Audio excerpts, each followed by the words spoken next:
জুলাইকে যারা ভুলণ্ঠিত করতে চাচ্ছে, জুলাইকে যারা অভ্যুত্থান বানাতে চাচ্ছে, জুলাই বিপ্লবকে যারা প্রতারিত করতেছে, তাদেরকে মনে হয় এখন গুড বাই টাটা দেওয়ার সময় আসছে।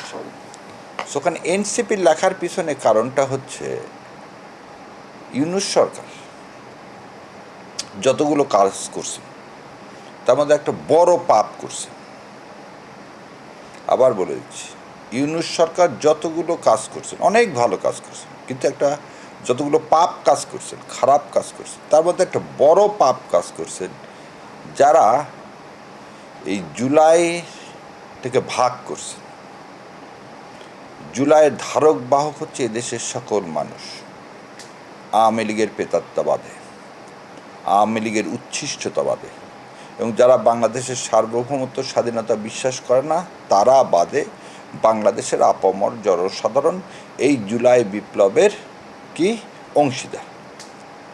ডক্টর ইউনূস পাপটা করলেন, জুলাইকে ভাগ করলেন, করে তিনি রাষ্ট্রীয় পৃষ্ঠপোষকতায় এই কাজটা করলেন। রাষ্ট্রীয় পৃষ্ঠপোষকতা কীভাবে করলেন? তিনি কাউকে মাস্টার মাইন্ড বানালেন, তিনি কাউকে বলে দিলেন যে এই পার্টি জুলাইয়ের ধারক বাহক। সো তারা জুলাইয়ের ধারক বাহক নাই কথা আমি বলবো না, কিন্তু তারাই কেবলমাত্র ধারক বাহক। সারা পৃথিবীর মাঝে আপনি পরিচয় করায় দিচ্ছেন যে এরা মানেই জুলাই। সো ওইটাকে আমি বলছি যে এটা মনে হয়, কারণ দুইটা জিনিস পর ঘটল। একটা জিনিস ঘটল হচ্ছে জুলাই বিপ্লব, এই শব্দটাকে সম্মানের সহিত বলতেছি, নাহিদ সাহেব একবার উচ্চারণ করলেন না ওনার বক্তৃতায় পার্লামেন্টে, বরং উনি করলেন কি জুলাই বিপ্লবটাকেই, এই বিপ্লব শব্দটাকেই তিনি মুছে ফেলে দিলেন। এটা কার ইশারায়? উনি পুরা বক্তব্যের মধ্যে 69 থেকে 90, 96 সব নিয়ে এসে তার সাথে জুলাইকে মিলিয়ে দিলেন। জুলাই উদ্ভুত্থান আর বিপ্লবের মধ্যে পার্থক্য কী?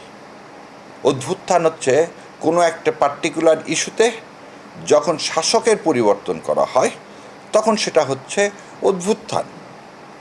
আর বিপ্লব হচ্ছে যখন রাষ্ট্রীয় কাঠামো শাসনতন্ত্রের পরিবর্তন, একটা সামগ্রিক জাতির পরিবর্তন হয়, তখন তাকে বলা হয় বিপ্লব।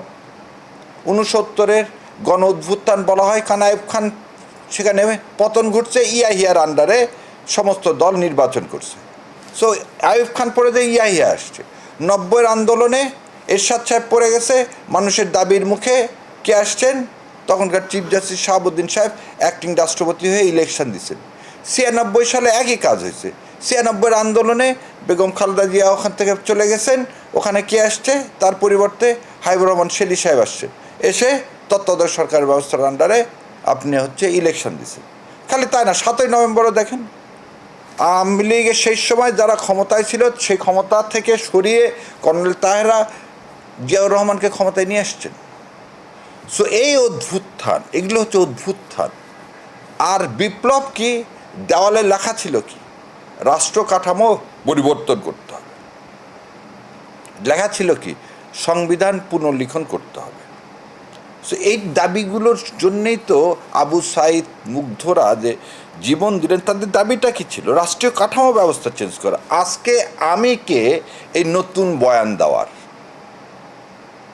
বিপ্লবের যদি আমি ফসল হয়ে থাকি, সেই বিপ্লবকে ধারণ করে থাকি, এই যারা রক্ত দিছে তাদের কথার বাইরে যে আমি কি আজকে কোনো কথা বলতে পারবো? আপনারা জানেন কি না জানি না, মহান মুক্তিযুদ্ধে 1971 সালে যে মহান মুক্তিযুদ্ধ হলো, এই মুক্তিযুদ্ধে স্বাধীনতা পায়নি। এই স্বাধীনতাটা না পাওয়ার জন্যে, ভারতের আধিপত্যবাদ থেকে মুক্ত পাওয়ার জন্যে সেই সময় কী করছে? মুজিববাদের হাত থেকে রক্ষা পাওয়ার জন্যে জাসদ 16ই ডিসেম্বর হরতাল ডাকছেন, 72-73 কন্টিনিউয়াসলি।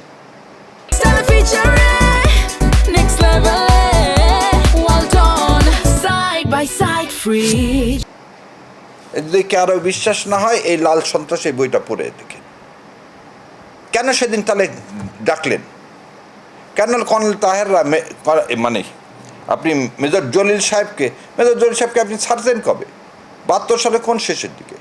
সো এই যে কথাটা ন্যারেটিভটা, যেটা আমরা একটা মানচিত্র পাইছি, একটা পতাকা পাইলাম 71, প্রকৃত স্বাধীনতা পাইনি আমরা। ভারতীয় আধিপত্যবাদ থেকে মুক্তির জন্য এই 24-এর আন্দোলন ছিল, এই মুক্তির সংগ্রাম ছিল, এটা একটা বিপ্লব ছিল। আপনি সংসদে দাঁড়িয়ে এই বিপ্লবের প্রতিনিধি হিসাবে দাবি করে একে অভ্যুত্থান বলে ফেলে দিলেন। এর চেয়ে আর মানে ইউনূস সাহেব সফল, ভারত সফল, ভারতের উল্লেসিত বিজেপি জেতার জন্য যা না উল্লাস করার তার চেয়ে অনেক বেশি উল্লাস করার কথা যখন সংসদে দাঁড়িয়ে বিপ্লবীদের একজনকে দিয়ে যখন বলা হচ্ছে এটা বিপ্লব না। যাদেরকে আপনি বলতেছেন বিপ্লবের ধারক বাহক, তারা বিপ্লবের ধারক বাহক না, তারা এখন আধিপত্যবাদ, যারা ভারতীয় আধিপত্যবাদরা যে কথা বলতেছেন সে একই সুরে আমরাও শুনতে পাইলাম, যে একই সুরে শুনতে পাইলাম। সো এই যে মানে অবর্ণনীয় একটা কষ্ট, সে কষ্ট থেকেই সেদিন আমার এই কি দেওয়া, স্ট্যাটাসটা দেওয়া। খালি তা না, মুজিববাদ কি একটা আদর্শ। হোসেন শেখ সোহরাওয়ার্দী মৃত্যুবরণের মাধ্যমে আওয়ামী লীগের মৃত্যুবরণ হয়ে গেল।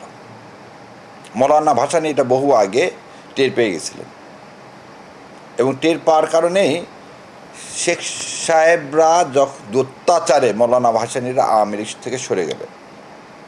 এই আওয়ামী লীগ 6 দফার মাধ্যমে যে আওয়ামী লীগের কথা বলা হয়, 62 সালে যে নিউক্লিয়াস তৈরি করছে ছাত্রলীগের নেতারা, তাদের আদর্শ ওই 48 সালের আওয়ামী লীগের আদর্শ ছিল না।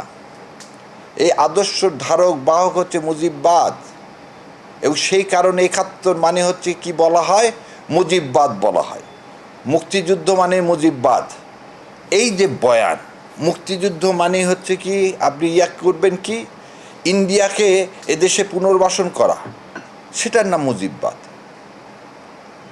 আপনি বিপ্লবের ধারক বাহক হিসাবে নিজেকে দাবি করে বললেন কি, যারা অপরাধ করেনি, যারা অপরাধ করেনি মানে আপনি কি বলতে পারবেন পাকিস্তান সেনাবাহিনীর কারা অপরাধ করছে আর কারা অপরাধ করেনি? পাকিস্তান সেনাবাহিনী যে ক্র্যাকডাউন এদেশে মানুষের উপর চালাইছে, আমি কি তখন বলতে পারবো কে কে গুলি করছে আর কে কে গুলি করেনি? তাদেরকে এটা, এই গুলি করছে যারা তারা খারাপ, আর গুলি করেনি তারা ভালো? একটা আদর্শের কাছে এটা বলা যায়? এটা কখনো সম্ভব? আজকে আপনি আওয়ামী লীগের পুনর্বাসন কারখানা করলেন। বিপ্লবীরা যখন আওয়ামী লীগ পুনর্বাসনের কারখানা করে ফেলবেন, তখন সেই বিপ্লবের বুকে, পিছনে না বুকে আপনি কি করে দিচ্ছেন? আপনি ছুরিকাঘাত করতেছেন, আপনি ছুরিকাঘাত করতেছেন, এবং এতে লাভ কী হচ্ছে? তাহলে আপনি একটা ইন্ডিকেশন দিচ্ছেন আওয়ামী লীগকে পুনর্বাসন করার, আপনি একটা ইন্ডিকেশন দিচ্ছেন যে হাসিনাকে ফিরিয়ে আনা। কার স্বার্থে? আওয়ামী লীগ ফেরত আসলে আপনি বিরোধী দল হবেন, আওয়ামী লীগ ফেরত আসলে আপনি ক্ষমতায় যাবেন, এই লোভ লালসা কে দেখাতে পারে? ভারত ছাড়া তো আর কেউ দেখাতে পারে না। এবং এই ভারতের সাথে তাহলে কোথাও না কোথায় আমার বিপ্লবীদের মধ্যে কোনো এই বেচাকেনা হচ্ছে আমার জুলাই নিয়ে, এই রাগে ক্ষোভে এটা দেওয়া। আমার জুলাই কেউ শেষ পর্যন্ত বিক্রি করতে চাবেন, এর নাম বিপ্লব? তাহলে আপনি বিপ্লবী ছিলেন না। তাহলে আপনি উপরে বিপ্লবী কিন্তু ভিতরে বিপ্লবী ছিলেন না। না হলে আপনি বিপ্লবের আসল স্পিরিটটাই ধরতে পারেন না। আর তা না হলে আপনার কাছে আজকে ক্ষমতার মোহ বিপ্লবের চেয়ে আপোষ করায় কি হয়েছে, বেশি মূল্যবান হয়ে গেছে। এর আগে একদিন আমি একটা বলছিলাম,